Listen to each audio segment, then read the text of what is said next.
Action, minasan konnichiwa, Pau Pau desu.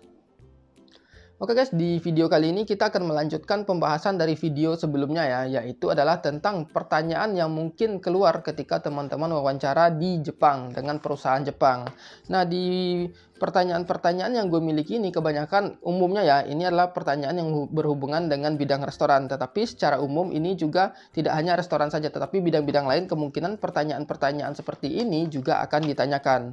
Dan kebanyakan dari pertanyaan yang gue miliki ini atau yang gue dapatkan ini kebanyakan itu ditanyakan oleh perusahaan ya, karena waktu gue wawancara itu di 3 perusahaan kebanyakan mereka pertanyaannya hampir sama kayak template seperti itu. Nah, jadi di sini gue akan ngebahas lanjutan dari video kemarin. Kalau kemarin itu kita ngebahas pertanyaannya dari 1 sampai 10, sekarang kita lanjut ke pertanyaan 11 sampai 20. Nah, jadi buat teman-teman yang berencana untuk wawancara, silahkan nonton video ini sampai habis agar teman-teman itu dapat referensi kira-kira pertanyaan apa saja sih yang mungkin akan keluar ketika wawancara, khususnya ketika teman-teman itu bekerja di bidang food service atau restoran. Nah, jadi buat teman-teman silahkan nonton video ini sampai habis.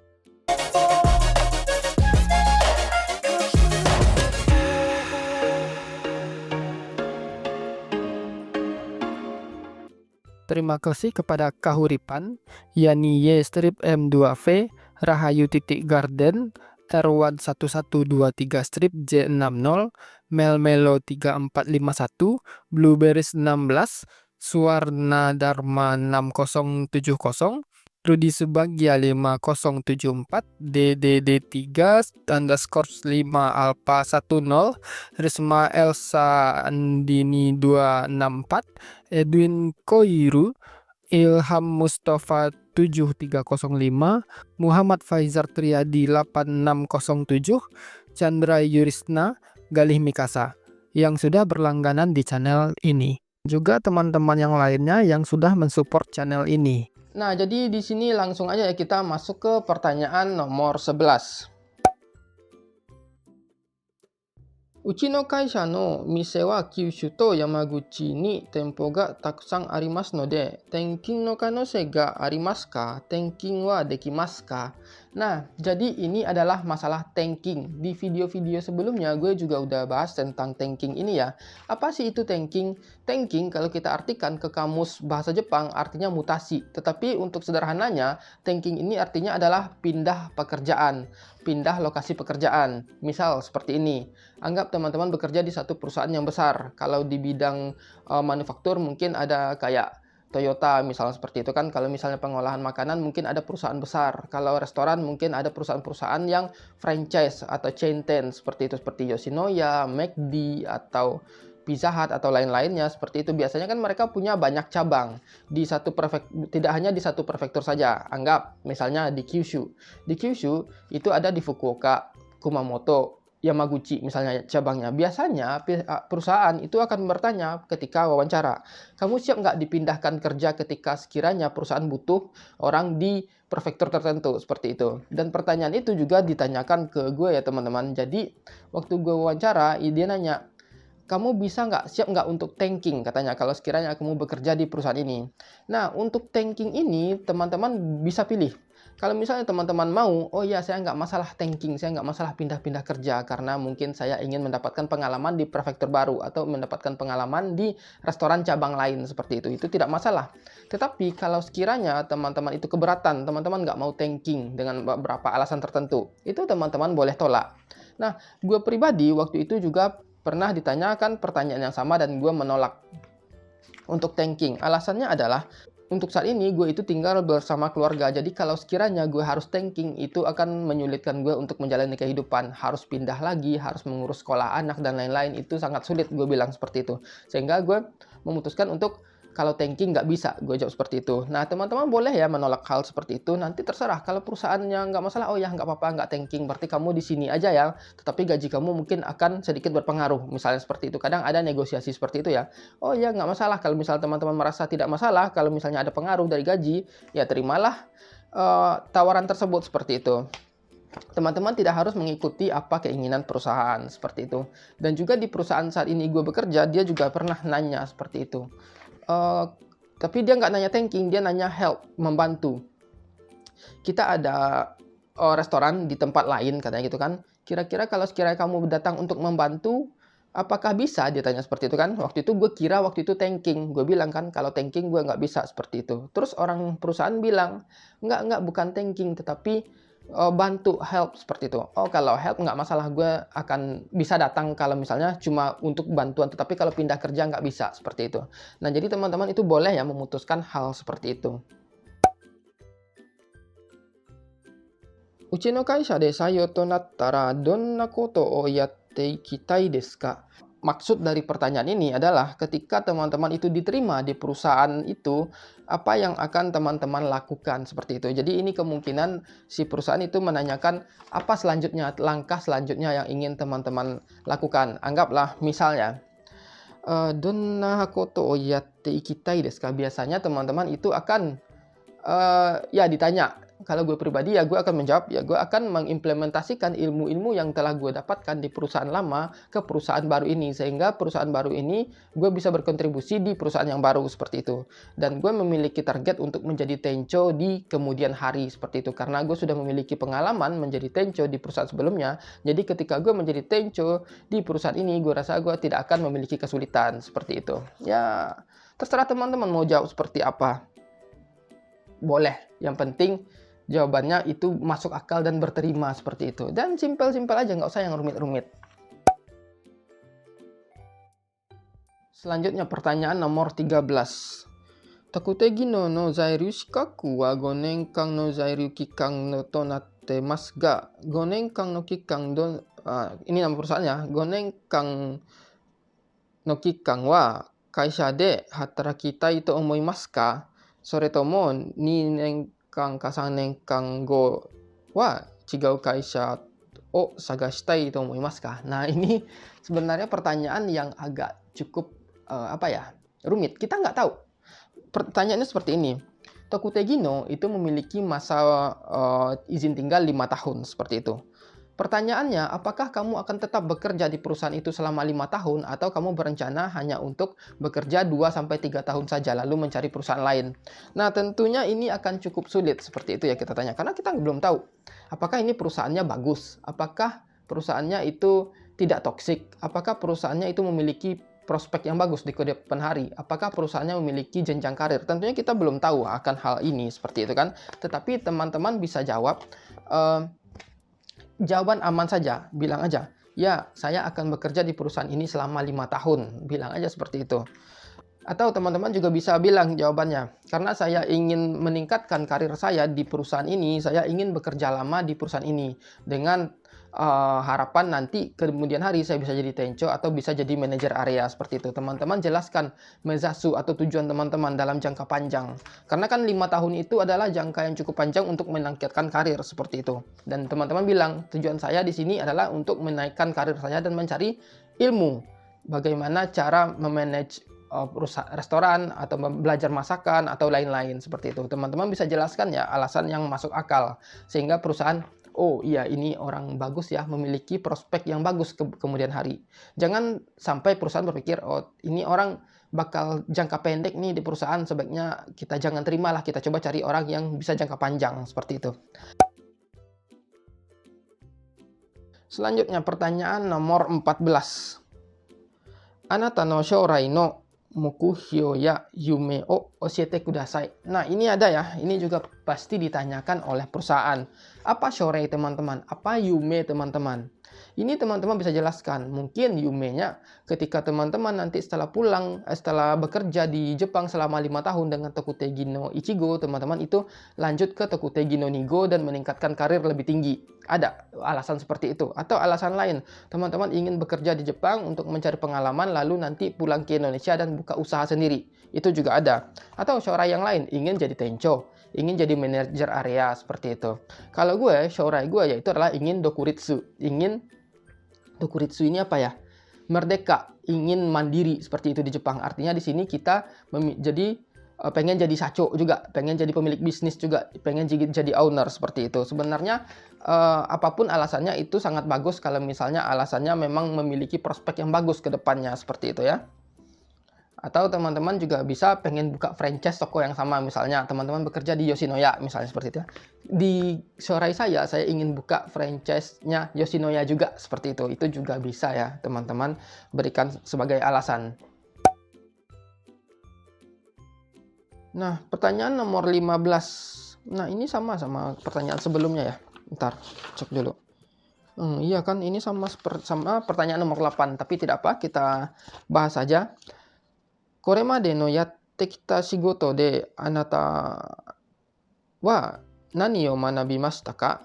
Nah, jadi pertanyaannya itu adalah, sampai saat ini pekerjaan yang sudah kamu lakukan, yang sudah Anda lakukan, apa yang bisa Anda pelajari dari pekerjaan tersebut, seperti itu ya. Nah, tentunya di sini ada banyak jawaban yang bisa teman-teman berikan kalau sekiranya teman-teman memang sudah punya pengalaman di bidang-bidang tersebut. Nah, tentunya teman-teman itu bisa menjawab seperti yang sudah gue jelaskan di video sebelumnya ya. Misalnya, ketika teman-teman bekerja di restoran dan sudah memiliki pengalaman di restoran. Misalnya teman-teman bilang, saya mempelajari banyak cara bagaimana membuat masakan Jepang. Saya mempelajari bagaimana SOP cara bekerja di restoran Jepang. Saya mempelajari bagaimana SOP Eisei Kanri atau manajemen kebersihan, seperti itu. Eisei Kanri itu sangat penting ya di dunia perdapuran. Jadi biasanya kalau teman-teman berbicara mengenai Eisei Kanri atau manajemen kesehatan, teman-teman itu akan sangat dilirik sekali oleh perusahaan, seperti itu ya. Atau teman-teman bilang, saya belajar bagaimana cara melayani tamu yang baik. Saya belajar bagaimana cara menjadi leader yang baik. Saya belajar bagaimana cara menjadi tencho, bagaimana cara melakukan klaim TAIO, atau misalnya klaim TAIO ini ya, menangani keluhan, seperti itu ya. Teman-teman sebutkan apa yang sudah teman-teman pelajari selama teman-teman bekerja di bidang teman-teman sebelumnya. Kalau misal teman-teman bekerja di bidang lain, jelaskan apa yang teman-teman pelajari. Misalnya di pertanian, saya mempelajari ini, di peternakan, saya mempelajari ini, seperti itu ya. Itu tentunya akan lebih memudahkan teman-teman untuk menjawab pertanyaan. Selanjutnya pertanyaan nomor 16. Koremade no shigoto de ichiban kitsukatta koto wa nan desu ka? Ya, ini sama hampir mirip juga ya dengan pertanyaan sebelumnya. Ichiban kitsui, ichiban sulit, yang paling sulit gitu, yang paling menyusahkan pekerjaan itu. Yaitu adalah, kalau gue pribadi, sama seperti video sebelumnya, gue menjawab itu adalah, kalau yang taihen, yang kitsui itu adalah ketika gue itu bekerja sendiri di restoran. Kadang kan kalau misalnya restorannya kecil atau restorannya tidak memiliki banyak staff, kan kadang satu hari itu baito itu cuma 1 atau 2, seperti itu kan.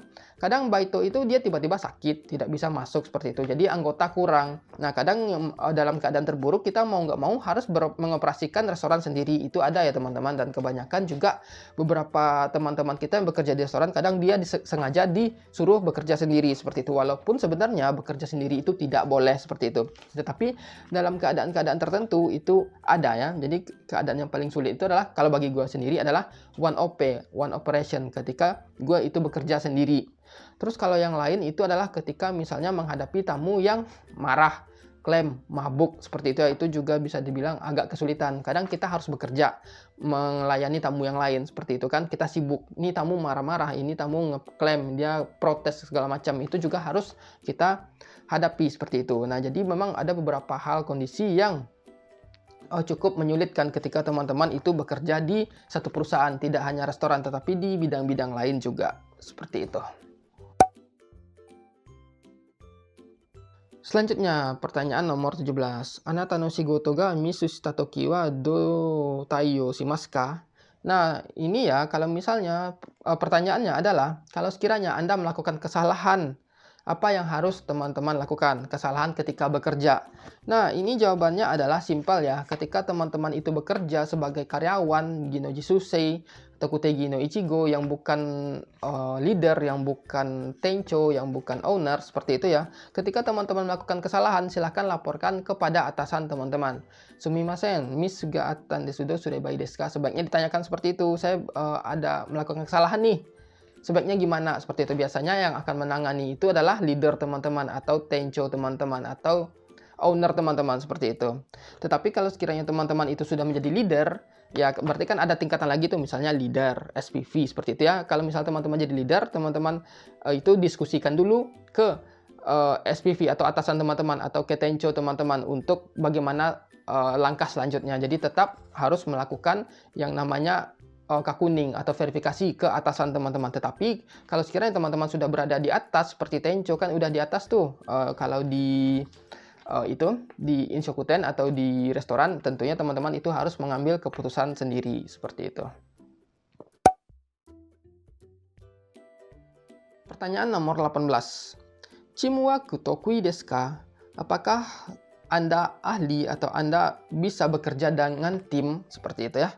Nah, ini tentunya teman-teman bisa sesuaikan dengan jawaban teman-teman. Kadang ada orang itu yang dia memang tidak bisa teamwork seperti itu. Kadang ada orang-orang yang dia bisa bekerja dengan tim. Ya, kadang teamwork itu kan nggak selalu di semua pekerjaan. Di beberapa pekerjaan kita kan ada yang kerjanya itu independen sendiri-sendiri. Misalnya kayak sebagian pengolahan makanan itu kerjanya kita sendiri per station. Misalnya station kita ya udah kita kerja aja seperti itu kan. Atau di beberapa restoran besar kita mungkin fokus di bagian pemotongan daging atau pemotongan sayur, atau misalnya fokus pada pelayanan tamu seperti itu. Jadi kan kadang ada yang tidak berhubungan dengan teamwork seperti itu. Nah, jadi teman-teman tinggal jawab aja apakah teman-teman bisa bekerja dalam tim seperti itu. Ya, kalau untuk jawaban amannya yaitu ya bisa seperti itu. Tetapi kalau misal teman-teman bisa menjelaskan dengan alasan, itu akan lebih baik lagi. Misalnya seperti gue, ketika gue ditanya tentang teamwork ini, gue bilang, ya gue bisa bekerja dalam tim. Kenapa? Karena gue memimpin sebuah tim. Gue memimpin sebuah anak-anak part-time yang harus gue pimpin agar bisa membuat restoran bisa berjalan lancar seperti itu. Artinya di situ teamwork diperlukan. Nah, teman-teman bisa menjelaskan alasannya sesuai dengan yang teman-teman miliki seperti itu. Pertanyaan 19. Naze insoku gyokai de hatarakita itu omoimasu ka? Kenapa Anda ingin bekerja di bidang pelayanan makanan dan minuman seperti itu? Atau misalnya kalau di bidang-bidang lain, kenapa Anda ingin bekerja di pertanian? Kenapa Anda ingin bekerja di pengolahan makanan? Kenapa Anda ingin bekerja di kaigo? Tentunya pertanyaan-pertanyaan seperti itu muncul seperti itu ya. Dan gue sendiri pun tentunya sudah memiliki jawaban karena gue tertarik di bidang pelayanan. Sabi sugyo ni kyomi ga arimasu. Jadi gue memiliki ketertarikan terhadap bidang servis. Dan bisa dibilang juga misalnya teman-teman pengen alasan lain. Saya ingin belajar masakan Jepang. Saya tertarik dengan masakan Jepang. Saya suka pelayanan. Saya ingin meningkatkan keahlian memasak saya karena saya memiliki basic memasak. Nah, tentunya teman-teman boleh memberikan alasan-alasan yang masuk akal seperti itu. Silahkan pikirkan alasannya sendiri. Nah, terakhir ya, pertanyaan nomor 20. Naze tenshoku shiyou to omoimasu ka? Nah, ini pertanyaan yang kemungkinan besar akan ditanyakan, yaitu adalah kenapa Anda ingin pindah kerja. Nah, tentunya ada banyak alasan ya yang bisa teman-teman berikan. Tetapi bisa dibilang cukup sulit juga untuk memberikan alasan. Karena kan kadang alasan kita pindah itu karena perusahaan yang lama itu sudah tidak bagus lagi. Mungkin gajinya kecil, atau mungkin perusahaannya toksik, dan segala macam. Tentunya kita tidak bisa memberikan alasan yang mana kita menjelek-jelekan perusahaan yang lama seperti itu. Jadi kita harus memberikan alasan yang masuk akal seperti itu. Kecuali mungkin perusahaan toksik mungkin bisa teman-teman sebutkan ya. Ya perusahaannya toksik, perusahaannya black, ya udah kita pindah. Itu masuk akal sekali menurut gue. Tetapi ada jawaban yang bisa menurut gue itu bisa dijadikan template, yaitu adalah saya ingin mencoba pengalaman baru dan meningkatkan karir. Jadi teman-teman bisa bilang antara sisi goto chosen shite kiara up shitai desu. Jadi career up ya, career up seperti itu. Jadi kadang ada juga perusahaan itu yang mereka itu ingin mendapatkan penjelasan yang spesifik. Pekerjaan seperti apa, pengalaman baru seperti apa yang ingin Anda dapatkan, terus career up seperti apa yang Anda inginkan. Kadang ada beberapa perusahaan yang meminta penjelasan spesifik. Nah, teman-teman bisa jelaskan. Anggaplah misal teman-teman dulu bekerja di peternakan sapi, terus pengen pindah ke peternakan ayam. Nah, di situ kan ketika teman-teman pindah antara sapi dan ayam, tentunya ada perbedaan kan. Kalau misalnya kita bicaranya peternakan nih. Ya, teman-teman bisa bilang, dulu saya merawat sapi, saya udah paham bagaimana cara merawat sapi, saya sudah mengerti bagaimana cara membesarkan sapi. Sekarang saya ingin mencoba merawat ayam, bagaimana cara merawat ayam, membesarkan ayam agar saya memiliki lebih banyak pengalaman, misal seperti itu. Atau kalau di bidang lain misalnya dulu pengolahan makanannya itu di bidang kue, sekarang pengolahan makanannya di bidang laut seperti itu. Tentunya ada perbedaan. Nah, itu teman-teman bisa jelaskan. Dulu saya ngebikin kue, sekarang saya ingin mencoba mengolah makanan laut. Tentunya ada perbedaan di sana dan saya bisa belajar lebih banyak ketika saya pindah perusahaan. Nah, itu bisa juga ya teman-teman berikan alasan. Terus, kenapa misalnya ditanya, career up, kan kamu di sana sudah tenco, kenapa kamu harus berhenti seperti itu? Nah, teman-teman juga bisa memberikan alasan-alasan spesifik yang mana alasan itu bisa diterima sehingga alasannya masuk akal seperti itu ya. Nah, jadi lebih kurang seperti itu ya pertanyaan yang bisa gue berikan kepada teman-teman. Di sini pertanyaan dari nomor 11 sampai 20. Nah, jadi lebih kurang seperti itu ya pertanyaan yang mungkin ditanyakan oleh perusahaan ketika teman-teman itu wawancara di perusahaan Jepang. Kalau sekiranya dari beberapa pertanyaan gue tadi ada yang kurang jelas, teman-teman silahkan tulis di komen, atau sekiranya masih punya pertanyaan silahkan tulis di komen. Gue bakal jawab sebisa mungkin, dan sampai ketemu di video berikutnya. Cut.